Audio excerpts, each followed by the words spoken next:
지금 사실은 제가 이 설명에 와서 좀 여러분들한테 드리고 싶은 얘기 중에 하나는 맨 처음에 이 설명의 제목을 중국 시장 리스크 뭐 없이 진출한 방안이어서 제가 그거는 아닌 것 같고, 사실은 저는 중국 시장을 안 들어가는 게 지금 우리 기업들한테 제일 큰 리스크라고 저는 생각을 하거든요. 왜냐면은 여러분들 마치 중국 시장이 어려우니까 딴 데 가면은 어떻게 뭐 풀릴 것 같다고 생각하는데 천만의 말씀입니다. 지금 중국 시장에서 너무 경쟁력이 있는 기업들이 다 베트남 쏟아 들어가고 아프리카 쏟아 들어가기 때문에 최소한 중국 시장에서 여러분들 체력을 키우고 걔네들하고 붙어서 살아남아야지 다른 시장에서도 살아남는 거지, 다른 시장 뭐 중국을 포기하고 간다는 건 말이 안 되고요. 다음 드리고 싶은 얘기는 뭐냐면, 두 번째는 지금 중국이 제조업에서 경쟁력이 너무 강하기 때문에 최근에 중국의 유일한 약점이 뭔지 아십니까?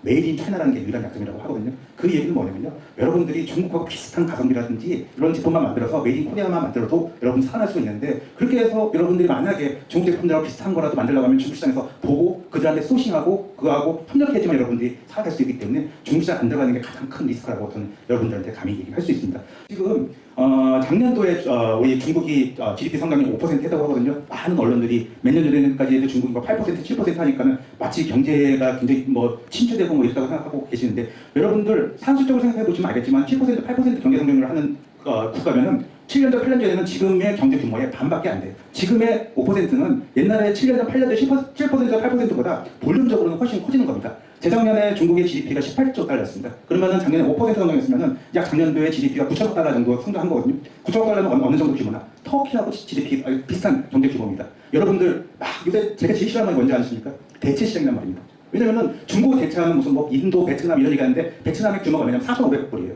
이거는 중국의 하나의 성 규모도 안 되는 규모거든요. 인도나 베트남은 보완 시장이 될 수 있지만 절대 중국을 대체할 수 있는 시장은 안 됩니다. 그래서 제가 중국에 있어서 이런 얘기를 하는 게 아니고, 중국 시장에서 몰빵하지 말고 여러 시장에서 좀 약간 분산해서 중국에서 리스크를 했자는 의미에서의 베트남이나 인도를 가야지, 아니 중국을 포기하고 인도하고 베트남에서 중국을 대체한다는 거는 그건 말이 안 되는, 정말 간단한 산수만 할 줄 알아도 아마 여러분들 아마 이해하실 수 있는 이야기라고 생각됩니다. 보시면 알겠지만 지금 고정자산 투자에서 정보 서비스업이 34.4%가 지금 증가했다고 나오거든요. 이 얘기는 뭐냐면 중국의 투자에 질적인 지금 증가 현상이 나타나고 있거든요. 예전에는 고속철, 도로, 항만, 공항 깔았는데 이건 이미 포화될 정도로 많이 깔아서 요새는 지금 뭐 뉴 인프라라고 해가지고 신지진이라고 해서 지금 뭐 고속 송전망을 깐다든지, 아니면 여러분들 요새 중국 가면요, 북경이나 큰 도시 가면은 이제 지금 휴대폰에서 갑자기 네트워크가 5G가 뜨는 게 아니고 5GA가 뜹니다. 그래서 이건 뭐냐면 5GA는 6G 들어가기 전에 5.5G까지 지금 들어갔거든요. 그 정도로 지금 중국에서는 굉장히 빠른 속도로 정보통신의 인프라 자체가 굉장히 지금 개선되고 있다는 것들을 여러분들한테 말씀을 드리고 싶습니다. 그리고 우리만의 그러한 문화적인 거를 같이 입히면 된다고 하거든요.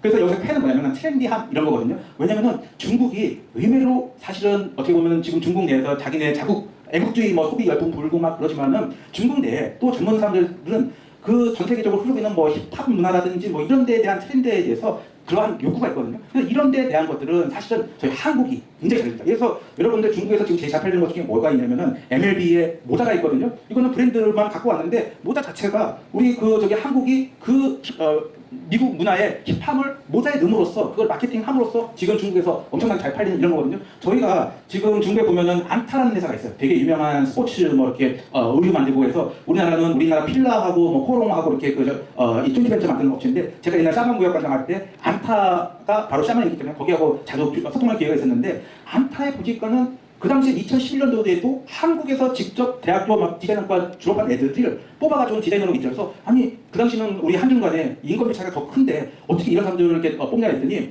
이게 디자이너를 아무리 훈련을 시키려고 하더라도 태어날 때부터 자라온 환경이 틀리기 때문에 색감이라든지 터치라든지 이런 게 차이가 날 수밖에 없답니다. 그래서 이거는 문화적인 차이로밖에는 저희가 설명할 수 없거든요. 그래서 이런 부분에 있어서는 이 트렌디함은 우리가 좀 중국에서 앞서갈 수 있는 부분이 있고, 또는 락이라는 건 뭐냐면 엔터테인먼탈적인 요소거든요. 왜냐면은 여러분들 지금 잘 아시겠지만 중국 내에서 중국 문화가 굉장히 엄숙해요. 그렇기 때문에 재미라든지 뭐 이런 것들에 대해서 조금 부족한 면들이 있거든요. 여러분들 뭐 작년도에 무슨 뭐 로제 아파트 뭐 나왔을 때 그게 사실은 옛날에 보면 369 그거 아닙니까? 이런 것들 제가 젊었을 때 중국에다 알려주면 자기가 그냥 이러한 우리 문화 속에 있는 이러한 펀이라든지 엔터테인먼트적인 요소들은 중국이 못 따라옵니다. 그래서 이런 것들이 물론 컨텐츠라고는 걸로 해서 수출할 수 있지만은 이거를 마케팅과 연결해서, 예를 들어서 여기 나오지만 불닭볶음면이 중국에서 엄청 잘 팔리는데 얘들이 이런 것들을 다양한 형태의 레시피를 자꾸 만들어서 막 올리는 거예요. 이런 것 때문에 수요를 한다든지 이렇게 사실은 이러한 그 펀이라든지 엔터테인먼트적인 요소를 저희 마케팅이라든지 아니 제품의 어떤 컨셉에 녹여낸다 보면 충분히 수요가 있고 중요한 건 뭐냐면 믿음, 신뢰 이런 겁니다. 왜냐면 지금도 아직까지 중국에서 치프 만점 문제 나오고 예전에 중국 사람들이 왜 인천공항에서 그렇게 많이 명품을 사갔냐면은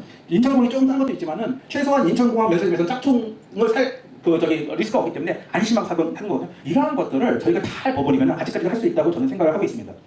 이 시장과 관련돼서는 지금 보시면 알겠지만 중국에서 신중산층, 그다음에 MZ세대, 실버세대, 다음에 중국의 어떤 단신 과정 이런 식의 인구 구도가 굉장히 급변하고 있어요. 그래서 이런 데에 따른 것들은 새로운 어떠한 그 니즈라든지 새로운 제품에 대한 것뿐만 아니라 새로운 수요들이 창출되고 있기 때문에 여기에 맞는 것들을 찾아낸다고 하면 이게 사실 뭐 펜용품이 될 수도 있고 아니면 무슨 단신 가정을 위한 아주 조그만 그러한 인테리어 자재들이 될 수 있고 이런 것들이 우리가 앞으로도 뚫어갈 수 있는 이러한 중국의 인구 구조 변화 속에서 우리가 아이템 발견하는 데서 저희가 볼 수 있을 것 같고 이러한 사업들을 통해서 여러분들이 중국 시장에 진출할 수 있는 하나의 그러한 어떤 이 루트를 마련해 갈 수 있기를 바랍니다. 예, 감사합니다.